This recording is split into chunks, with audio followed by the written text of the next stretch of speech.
दोस्तों नमस्कार। जो दिखाई दे रहा है क्या वही सब होगा?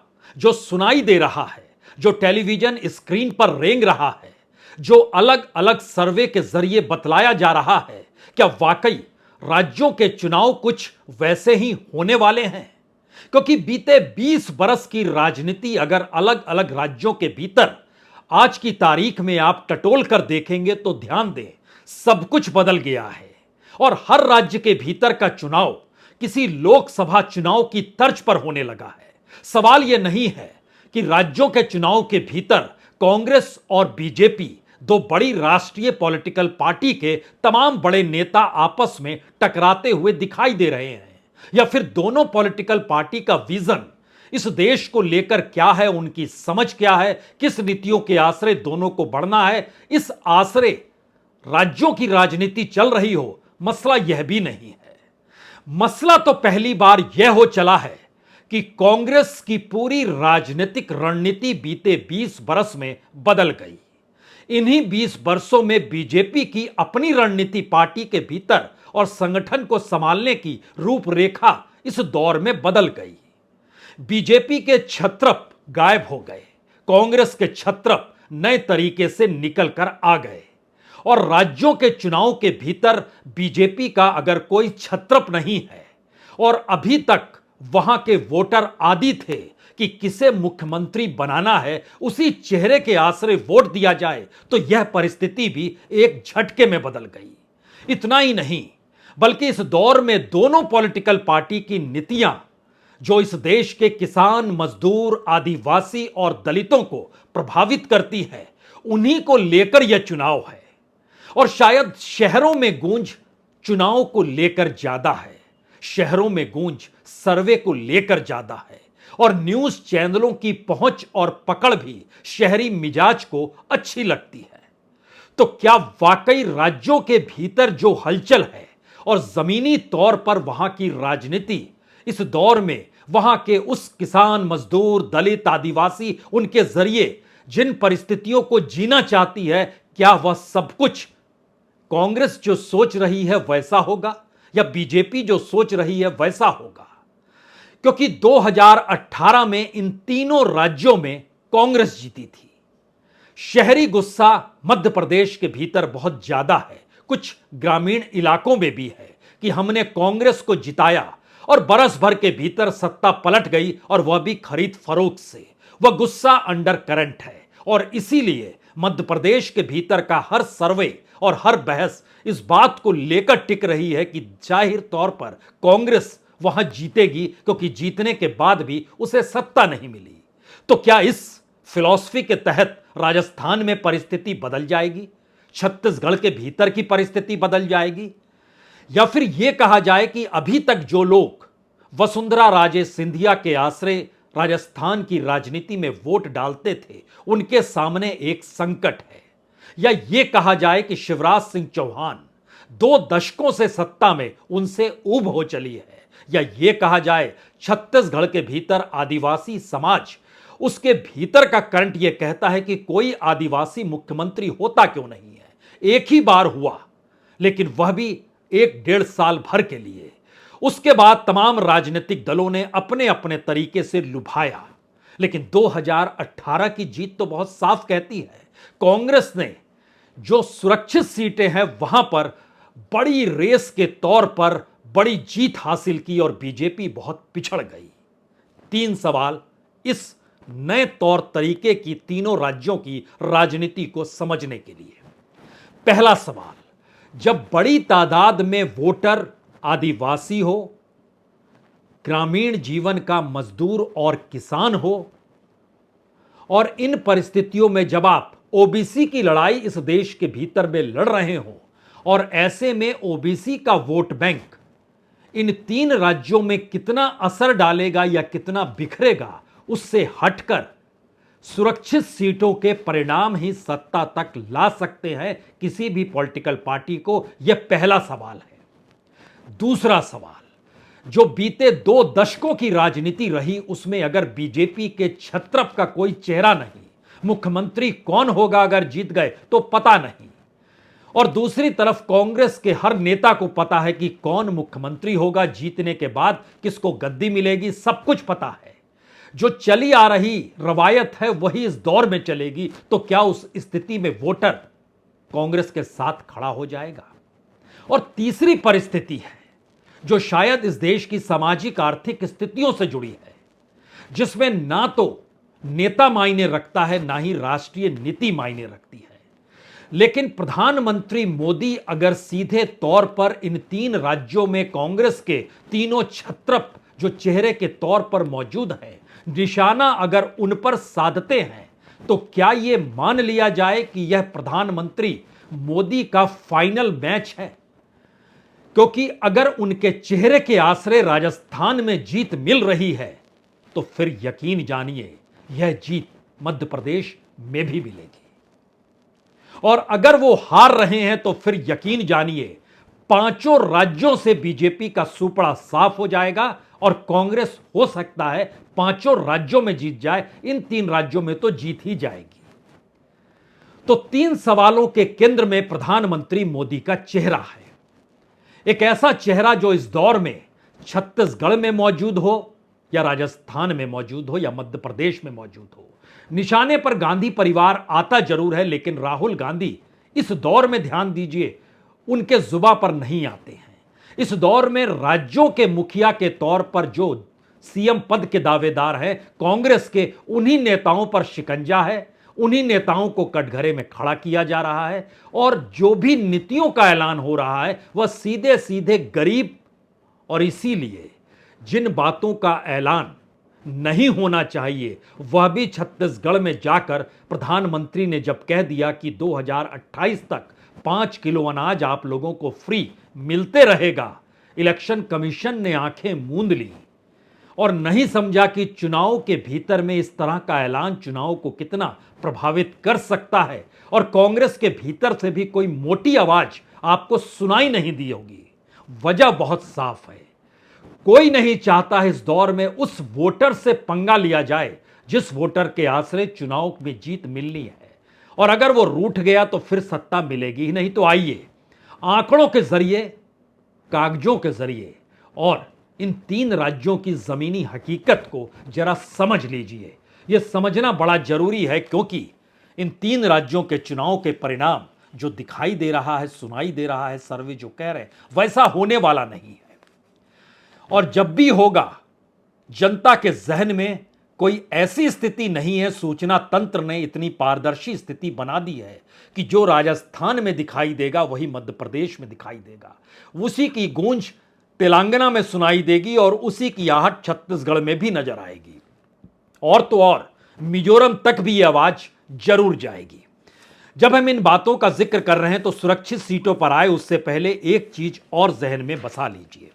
इस दौर में कितनी बड़ी तादाद में इन तीनों राज्यों के भीतर जो खेती पर टिके हुए घर परिवार होते हैं, राजस्थान में ये 74% हैं जो खेती पर टिके हुए परिवार हैं।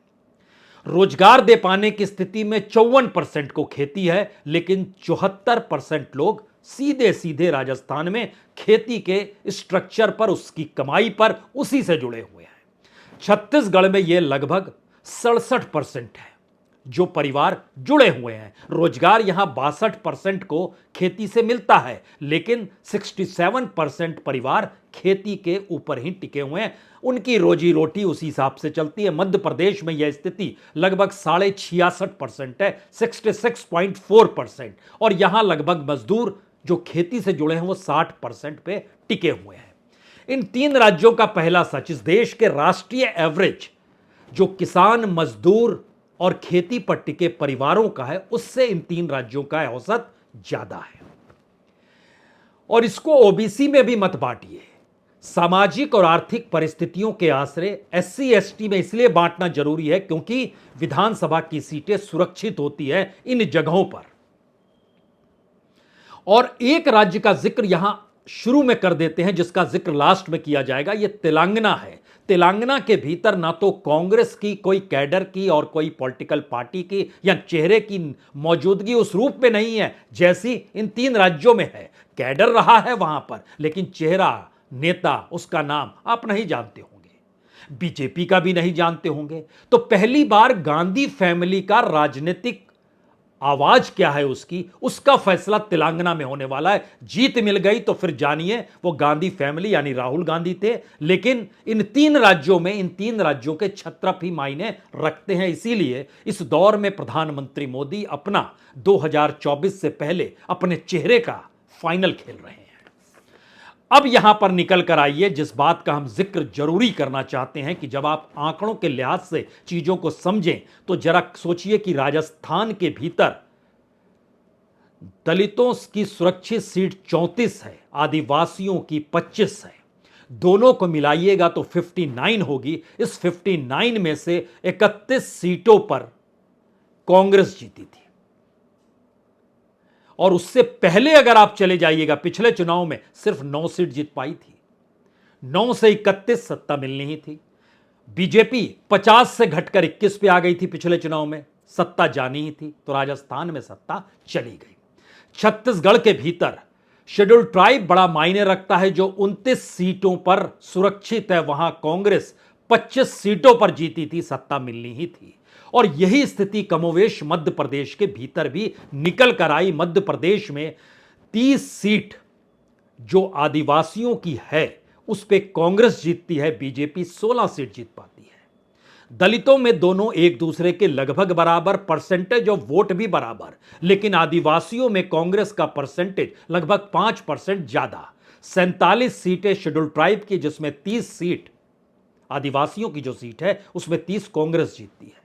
पहला आंकड़ा आपके जहन में बस गया होगा कि जो आदिवासी और दलित यानी एससी एसटी की सीट पर जिसकी तादाद ज्यादा होती है, और उसमें खास तौर से आदिवासियों की सीट पर जिस भी पॉलिटिकल पार्टी का कब्जा होता है उसको सत्ता मिल जाती है। यह पहला संदेश बहुत साफ तौर पर है।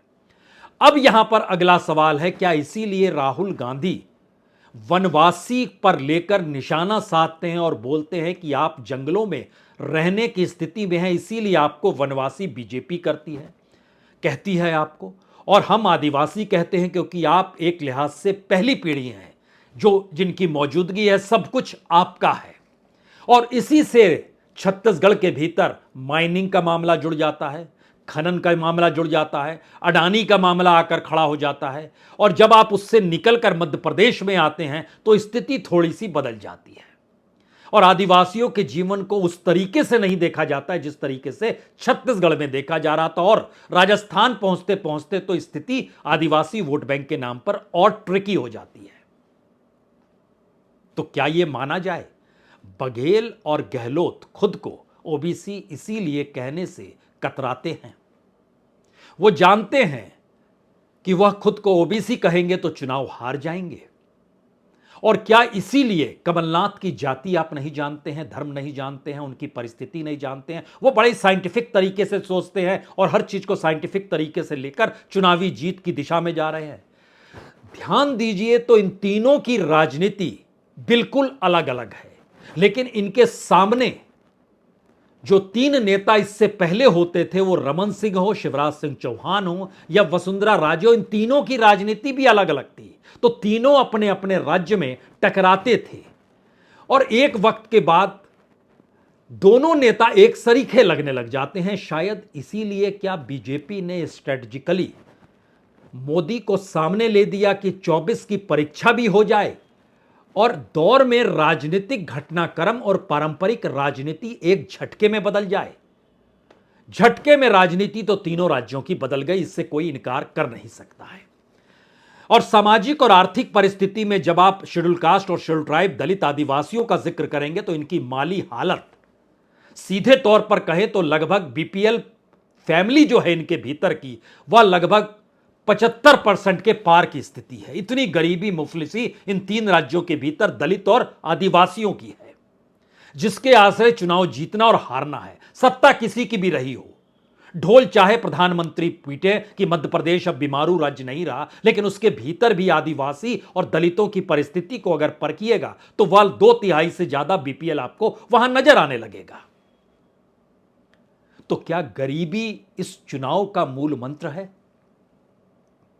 क्या आदिवासी इस चुनाव का मूल मंत्र है?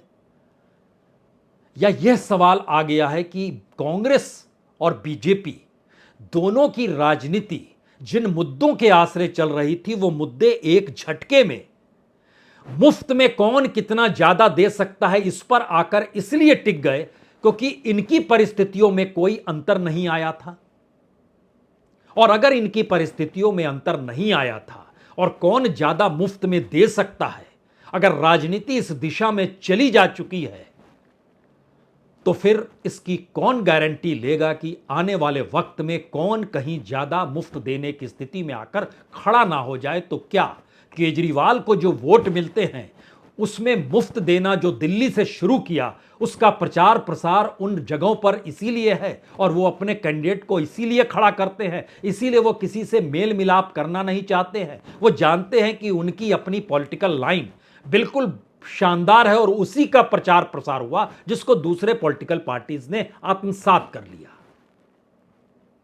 तो क्या यह कहा जा सकता है कि अगर 5% वोट भी 5%, जो शायद मिलेंगे नहीं, लेकिन अगर आम आदमी पार्टी 5% वोट पर असर डालती है तो जो दिखाया जा रहा है, सुनाया जा रहा है, सब बदल जाएगा?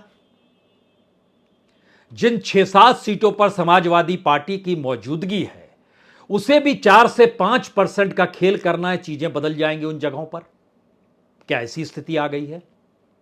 या इस दौर में एक चीज बीजेपी ने मान ली या मनवा दी गई, एक रणनीति मोदी और अमित शाह ने अपना ली या अपनानी उनकी मजबूरी थी और कांग्रेस के सामने इन छत्रपों के आगे या पीछे चलने के अलावे कोई रास्ता नहीं था, क्योंकि मध्य प्रदेश के चुनाव में सब कुछ कमलनाथ का है। जो भी चुनाव में फूंका जाता है सब कुछ कमलनाथ का है और कमलनाथ जानते हैं यह उनका आखिरी चुनाव है। इस चुनाव में नहीं तो फिर शायद आने वाले वक्त में उनकी राजनीति बंद। गहलोत जानते हैं यह उनका आखिरी चुनाव है। गहलोत अपने हिसाब की राजनीति करते हैं, अपने हिसाब से राजनीति करते हैं, इसीलिए हाईकमान के लोग भी उनके दरवाजे से लौट जाते हैं। कमलनाथ की रणनीति उनके मुताबिक चलती है। एक बघेल है जो दिल्ली के साथ हैं, दिल्ली के बाद हैं, दिल्ली के अनुकूल हैं, क्योंकि छत्तीसगढ़ के भीतर 2 ध्रुव और भी गाहे बगाहे चमक सकते हैं। उसमें चाहे तम्रध्वज साहू का नाम ले लीजिए, चाहे टीएस सिंहदेव का नाम ले लीजिए, और सभी अगर एकजुटता के साथ इस रूप में ना दिखाई दे या लॉलीपॉप सीएम की कुर्सी का सबके साथ ना हो तो चीजें वहां बिखर जाएंगी या बघेल भी अपने तौर पर गहलोत या कमलनाथ में खुद को बदल लेंगे। कांग्रेस के भीतर यह बिल्कुल नई राजनीति है जिससे 2-4 कांग्रेस संगठन से जुड़े लोग जो इन राज्यों में बूथ पर बैठेंगे, जिले दर जिले, गांव दर जिले और पंचायत दर पंचायत प्रचार करेंगे, उनको समझ में आ गया है कि आखिर नेता ही महत्वपूर्ण है। और खास तौर से गहलोत और कमलनाथ, इनके सामने दिल्ली की नहीं चलती है। हां, छिटपुट कुछ टिकट काट दी गई हो, इसको मत लीजिए उस रूप में, लेकिन रणनीति इनकी सब कुछ इन्होंने झोंका है क्योंकि यह इन दोनों का आखिरी चुनाव है। जैसे पंजाब में कैप्टन आखिरी लड़ाई लड़ रहे थे और दिल्ली ने मान लिया कैप्टन हारे चाहे जीते, पंजाब पास में रहे या ना रहे, लेकिन अब दिल्ली को अपने तौर पर खड़े होना होगा। तो क्या यह परिस्थिति राजस्थान को लेकर भी है जो कांग्रेस के भीतर चीजें चलती हैं? और यह परिस्थिति क्या नए तरीके से मध्य प्रदेश के भीतर है, छत्तीसगढ़ के भीतर है? हमें लगता है कांग्रेस की तरफ से खड़े होने के बदले एक क्षण के लिए बीजेपी की रणनीति की तरफ से खड़े हो जाइए और समझने की कोशिश की जाए कि मोदी का चेहरा एक आखिरी युद्ध की दिशा में बढ़ चुका है। अगर इस चेहरे को राजस्थान की जनता अपनाएगी तो मध्य प्रदेश की जनता भी अपना लेगी, और अगर खारिज होंगे तो दोनों राज्यों में खारिज होंगे। यह चेहरे का सवाल है, जो महत्वपूर्ण सवाल इसलिए है क्योंकि भारत में राजनीति चेहरों के आश्रय ही होती है। इतनी डेमोक्रेसी भारत के भीतर है नहीं कि हाईकमान कोई और रहे, चेहरा कोई और रहे, ऐसा होता नहीं है। यह तो इस दौर में दिल्ली में बैठे कांग्रेस हेडक्वार्टर के भीतर नेता भी समझ गए होंगे और समझते नहीं है। उनसे बात कीजिए तो वह मुस्कुरा कर रह जाते हैं। वो जानते हैं हर दिन मल्लिकार्जुन खड़गे अगर आते हैं, बैठते हैं, लोगों की आवाजाही रहती है, मिलते हैं, लोग जाते हैं, अलग अलग जगहों से आते हैं। लेकिन जिस दिन राहुल गांधी आते हैं उस दिन कांग्रेस हेडक्वार्टर के दरवाजे के भीतर आप घुस नहीं सकते हैं। यह कौन सी परिस्थिति है? और राजनीति का यह मिजाज कांग्रेस के भीतर अगर रेंग रहा है तो कमोवेश ऐसी ही स्थिति तो बीजेपी हेडक्वार्टर में भी जब प्रधानमंत्री मोदी पहुंचते हैं तो भीड़ तो सड़क के बाहर तक आ जाती है। यह राष्ट्रीय मैसेज है और वही राष्ट्रीय मैसेज पहली बार राज्यों की राजनीति में अपने दमखम को अपनाने के लिए उतर चुका है। और प्रधानमंत्री मोदी ना कहिए बल्कि बीजेपी के सबसे बेहतरीन प्रचारक के तौर पर नरेंद्र मोदी की मौजूदगी, ध्यान दीजिए, बघेल निशाने पर क्यों है? जबकि राष्ट्रीय राजनीति के भीतर बघेल की क्या हैसियत, लेकिन बघेल छत्तीसगढ़ का मतलब बघेल है। कमलनाथ निशाने पर मध्य प्रदेश में क्यों है? क्योंकि मध्य प्रदेश का मतलब कमलनाथ है, कांग्रेस नहीं है। और राजस्थान के भीतर भी कांग्रेस का मतलब नहीं, गहलोत का मतलब है। और अब तो लोग सचिन पायलट को भी भूलने लगे। और जिस राजनीति पर सवार होकर हर कोई चल रहा है उसमें हर कोई भूल गया कि सामाजिक आर्थिक स्थिति एक दिन में फ्री का ऐलान करने से नहीं बदलती है। क्योंकि जिस समुदाय और जिस पिछड़ेपन का शिकार दलित और आदिवासी, जो हाशिए पर उसकी मौजूदगी, गांव दर गांव अगर घूमिएगा तो उनकी बस्तियां कहां रहती है यह बताने की जरूरत होनी नहीं चाहिए। तो जमीन के भीतर की कंपन उस राजनीति से अभी भी दूर है जो राजनीति टेलीविजन स्क्रीन पर रेंग रहा है। और शायद इस 5 राज्यों के चुनाव परिणाम और खास तौर से इन 3 राज्यों के चुनाव परिणाम राष्ट्रीय पॉलिटिकल पार्टी बीजेपी या कांग्रेस किसी एक के सामने 24 से पहले इतना घना अंधेरा पैदा करेंगे कि वह सोच भी नहीं सकता होगा। और अगर नरेंद्र मोदी जो बीजेपी के श्रेष्ठ प्रचारक हैं उन्हें लगता है कि नहीं ये 5 राज्य अलग और 2024 का लोकसभा चुनाव अलग, तो यह उनकी भूल होगी। और शायद उनकी यह भूल इसलिए नहीं क्योंकि वह समझ चुके हैं, इसीलिए अपने ही चेहरे को दांव पे लगाने से वह हिचके नहीं, जानते समझते हुए कि अब उनका चेहरा चूक रहा है।